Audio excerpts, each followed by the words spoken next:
Lunes 31 de marzo de 2025.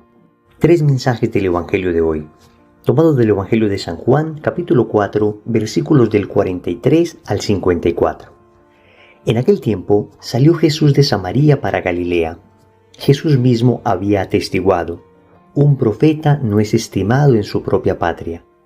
Cuando llegó a Galilea, los galileos lo recibieron bien porque habían visto todo lo que había hecho en Jerusalén durante la fiesta, pues también ellos habían ido a la fiesta.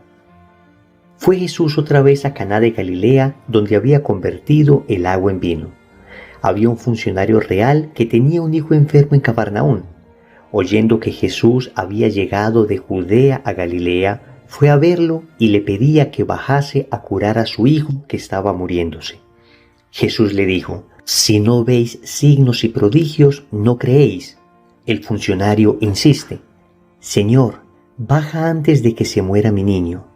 Jesús le contesta: «Anda, tu hijo vive». El hombre creyó en la palabra de Jesús y se puso en camino. Iba ya bajando cuando sus criados vinieron a su encuentro diciéndole que su hijo vivía. Él le preguntó a qué horas había comenzado la mejoría y le contestaron: «Ayer a la hora 7ª lo dejó la fiebre».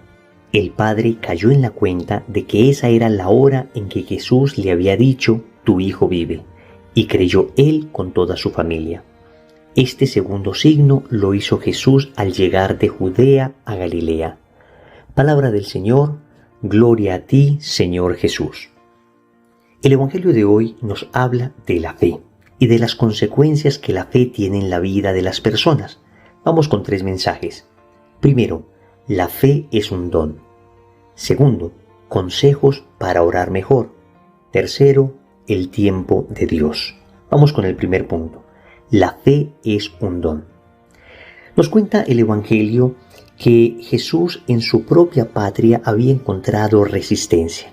Nadie es profeta en su propia tierra, decimos nosotros en el argot popular, y precisamente es una expresión bíblica tomado de la indiferencia que de una u otra manera tuvieron en la propia patria de Jesús con él. Pero hoy encontramos en cambio la fe de una persona, un funcionario real. Y este funcionario real nos enseña entonces algunas características de la fe. Dice que oyó de Jesús.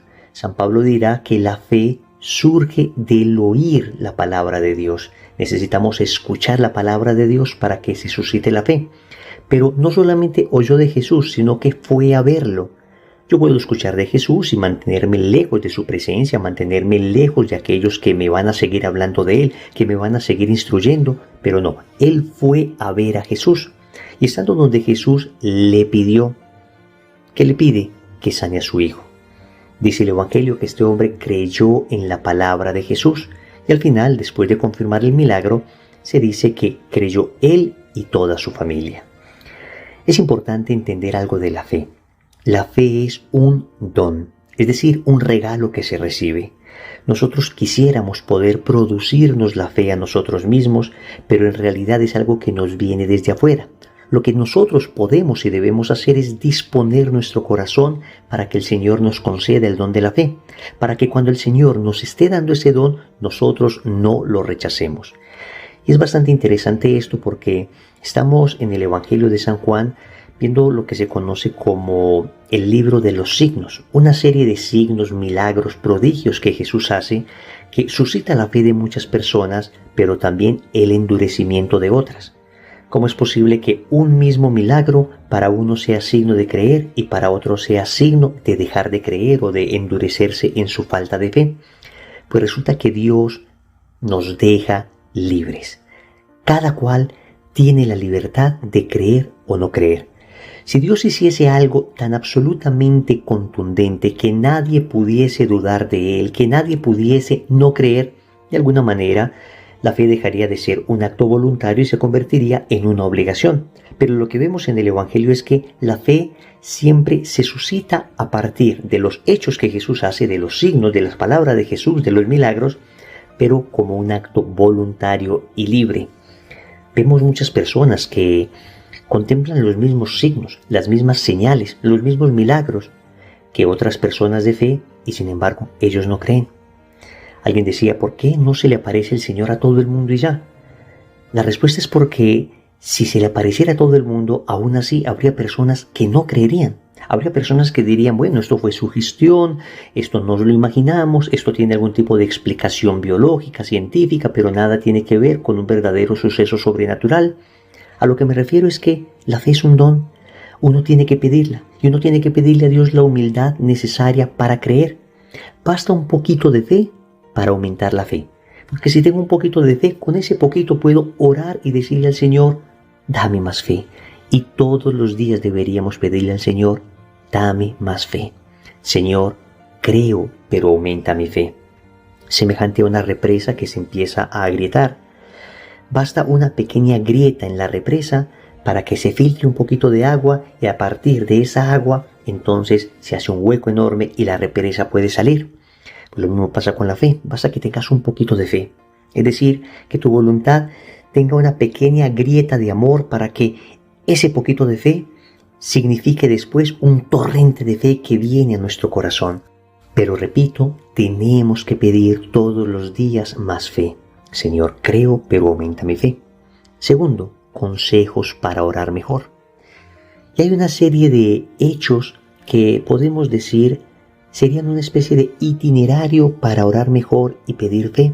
Porque si tenemos algo de fe, ya oramos. Si creemos en Dios, ya podemos empezar a orar y pedirle más fe para que se afiance en nuestro corazón. Vamos a ver qué hizo este funcionario real. Lo primero que dice es que este hombre fue a ver a Jesús, ir a verlo. Para nosotros como católicos hay una manera por excelencia de ir a ver a Jesús y es en la Eucaristía.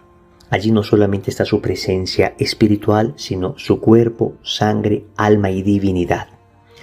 Luego dice el Evangelio que este hombre pedía que bajase Jesús donde su niño que estaba enfermo. Pero ese pedir que baje es lo que nosotros hacemos al invocar al Espíritu Santo. Le decimos que baje sobre nosotros, que descienda sobre nosotros, que caiga como lluvia sobre nosotros. Entonces ir al Santísimo, invocar al Espíritu Santo. Después de que Jesús le dice a este hombre, para suscitar más la fe en él, si no ves signos, no crees, dice el Evangelio que este hombre, en vez de sentirse ofendido, insiste. Ya tenemos entonces ir a verlo en el Santísimo, pedirle que baje al Espíritu Santo, insistir, la necesaria perseverancia en la oración. Sin perseverancia no se logra nada. Luego este hombre le habla y le dice, Señor. Hay un reconocimiento del señorío de Jesús. Cuando uno le dice a Jesús, Señor, le estamos diciendo, yo soy tu siervo. La palabra Señor es el trato que los siervos tienen con su amo. Los siervos tienen con aquel a quien pertenecen. Nosotros debemos decirle siempre a Jesús, Señor, porque yo soy tu siervo y te pertenezco. Después termina el Evangelio diciendo que el hombre creyó con toda su familia, entonces se necesita un poquito de fe. Yo creo que Jesús quiere lo mejor para mí, oro pidiéndole al Señor más fe y siempre Dios nos dará más fe. Jesús le dice que vaya, que su hijo está sanado. El Evangelio nos dice que el hombre se puso en camino. Además de la fe se necesita obediencia. Al momento de orar, Dios va a manifestarnos su voluntad. Vamos a tener intuiciones, vamos a tener emociones, vamos a escuchar la palabra de Dios. El Señor nos va a indicar lo que debemos hacer y debemos obedecer. Finalmente, cuando este hombre pregunta a sus siervos a qué hora se sanó el niño, le dicen que a la hora séptima, esto sería más o menos la 1 de la tarde, y dice el Evangelio que el hombre cayó en la cuenta, que ese fue el momento en que Jesús dijo que su hijo estaba sano. Caer en la cuenta hace parte de la oración, se llama discernimiento. Caer en la cuenta significa que nosotros revisamos nuestra vida de cara a Dios y empezamos a caer en la cuenta de su presencia en cada aspecto de nuestra vida. Le entregamos a Dios todas nuestras necesidades y empezamos a caer en la cuenta de por qué Dios está permitiendo lo que estamos viviendo. Necesitamos discernimiento al momento de orar. El discernir es eso, que Dios nos haga caer en la cuenta de qué es lo que Él quiere en cada momento. Tercero, el tiempo de Dios. Dios obra a su tiempo. Acá se nos dice que el Señor obró a la hora séptima. Dios tiene una hora para orar. Y por eso nosotros necesitamos tener paciencia. Quisiéramos que todo fuera inmediato. Estamos en una cultura de lo inmediato. Nos acostumbramos a que todo es ya. Enviamos un mensaje y nos tienen que responder ya. Si se demoran un minuto, un segundo, si nos damos cuenta que leyeron y no me responden, nos empezamos a desesperar. Exigimos nuestros derechos ya. Todo lo queremos ya. Comer ya. Nos da frío, abrigarnos ya. Pero el Señor nos enseña a esperar. Él tiene un tiempo para darnos cada cosa. Y en ocasiones uno creería que el tiempo propicio es el que a uno le parece, pero no sabemos discernir nosotros. Dios sí sabe lo que necesitamos y en qué momento lo necesitamos. Y si nos damos cuenta, muchas cosas nos las ha dado Dios en su tiempo. Y lo triste es que cuando a veces no lo hemos recibido de manera inmediata y nos damos cuenta después que Dios nos lo da, no lo agradecemos como deberíamos. Un bonito ejercicio espiritual sería empezar a mirar todo lo que hemos recibido, hacer un poco de retrospección, empezar a entender cuántas cosas que le he pedido a Dios finalmente las recibí, no en mi tiempo, sino en el tiempo que Él quería, y no las he agradecido lo suficiente. Y créanme que tal vez después del pecado, lo que más duele a Dios es un corazón desagradecido. Oremos. Amado Señor, hoy te suplico el don de la fe. Sabes que creo, pero aumenta mi fe. Sabes que creo, pero quiero creer más, quiero creer mejor. Y solo si tú me regalas ese don podré hacerlo. Te suplico que con esa misma fe pueda orar. Orar como tú quieres. Orar con confianza. Orar con humildad. Orar con la certeza de saber que me amas y me escuchas. Te suplico finalmente que me concedas la paciencia para esperar todo al debido tiempo que tú establezcas. Todo en tu tiempo, Señor, no en el mío. Soy apresurado, pero en cambio, tú, Señor, sabes quedarme en el momento que corresponde. Señor, dame lo que me pides y pídeme lo que quieras. Amén. Recordemos entonces, primero, la fe es un don. Segundo, consejos para orar mejor. Tercero, el tiempo de Dios. Compromiso. Vamos a repetir 10 veces esta oración. Señor, creo, pero aumenta mi fe. En el nombre del Padre, y del Hijo, y del Espíritu Santo. Amén.